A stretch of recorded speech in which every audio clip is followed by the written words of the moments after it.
چہرے پہ افسردگی کے آثار ہے، زلفیں بکھری ہوئی ہے، داڑھی پر خون کے قطرے ہیں، بدن کپڑے خون سے لت پت ہے۔ ایسے عالم کے اندر کبھی میدان کرب و بلا کی طرف دیکھتے ہیں، کبھی خیمے کی طرف۔ مولا حسین نے ادھر بہن کو تسلی دینا شروع کیا، ادھر خیمے سے رونے کی آواز آئی۔ جب رونے کی طرف توجہ کی گئی تو رونے والا کوئی اور نہیں، مولا حسین کی سب سے چھوٹی بیٹی سیدہ سکینہ فاطمہ رو رہی تھی۔ مولا حسین نے توجہ دیا تو کیا منظر دیکھتے ہیں کہ چچا عباس کے پاس، چچا عباس کو اپنے پاس بٹھا کر کے سکینہ ہاتھ پکڑ کر کہتی ہے، چچا آپ نے اپنی بھتیجی کی کبھی کوئی بات نہیں ٹالی، وہ دیکھو نا اصغر پیاس کی وجہ سے کبھی بے ہوش ہوتا ہے، کبھی پیروں کو زمین پہ رگڑتا ہے، کبھی مٹھیاں باندھتا ہے، کبھی کھولتا ہے، کبھی پیروں کو سمیٹتا ہے، کبھی پھیلا دیتا ہے۔ میرا بھیا بے ہوش ہو جاتا ہے، میرے بھیا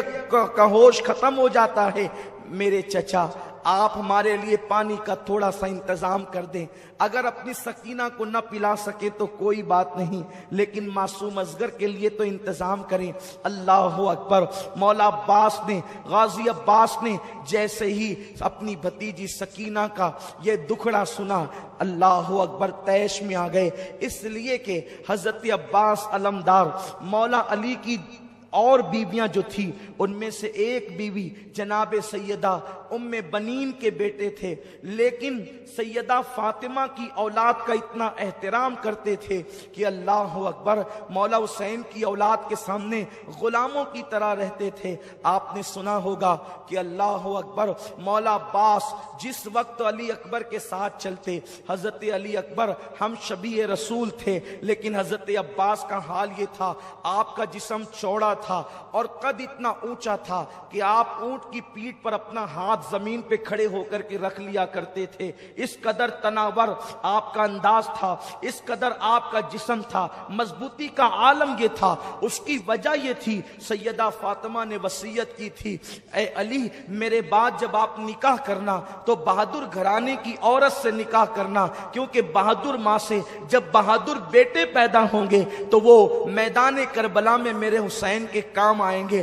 مولا علی نے حضرت ام بنین سے نکاح کیا، یہ بڑی بہادر خاندان کی خاتون تھی اور خود بھی بہادر تھی۔ اللہ نے بہادر بیٹوں میں ایک بیٹا عباس ایسا عطا کیا۔ حضرت عباس کی طاقت کا عالم یہ تھا، اگر وہ کسی انسان کی زلفیں ہوتی تو اس کے بال پکڑ کر کے جو ہے اپنے دانتوں میں اس کو اٹھا لیا کرتے تھے۔ یہ کوئی قصے کہانی کی بات نہیں ہے، یہ اسلامی تاریخ کا ایک باب ہے، اور ہمارے لیے تو حیرت بھی نہیں ہے، ہمارے لیے تو تعجب بھی نہیں ہے، اس لیے کہ ہم تو یہ کہتے ہیں علی کا گھر بھی کیا گھر ہے کہ اس گھر کا ہر ایک بچہ جہاں پیدا ہوا شیر خدا معلوم ہوتا ہے۔ ارے جب آج تک کے جو ہے علی کے خون کی تاثیر یہ ہے تو وہ تو علی کی حقیقی اولاد تھے۔ علی فاتح خیبر ہے، کبھی زنجیر ہلتی ہے، کبھی در کانپ جاتا ہے، علی کا نام سن کر اب بھی خیبر کانپ جاتا ہے۔ قد اتنا اونچا تھا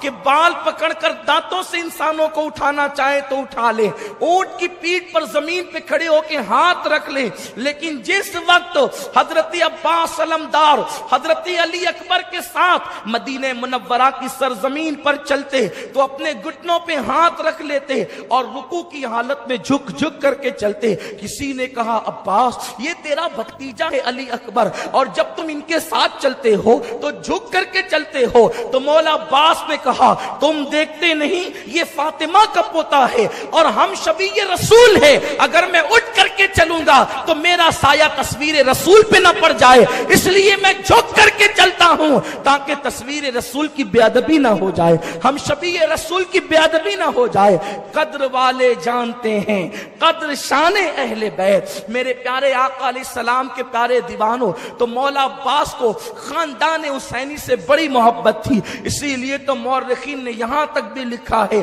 کہ آپ امام علی مقام کے سوتیلے بھائی ہونے کے باوجود آپ نے پوری زندگی مولا حسین کو بھائی نہیں کہا، آپ نے ہمیشہ آقا مولا کہہ کر کے پکارا۔ مولا عباس جو ہے، غازی عباس جب سکینہ کی آہیں سنتے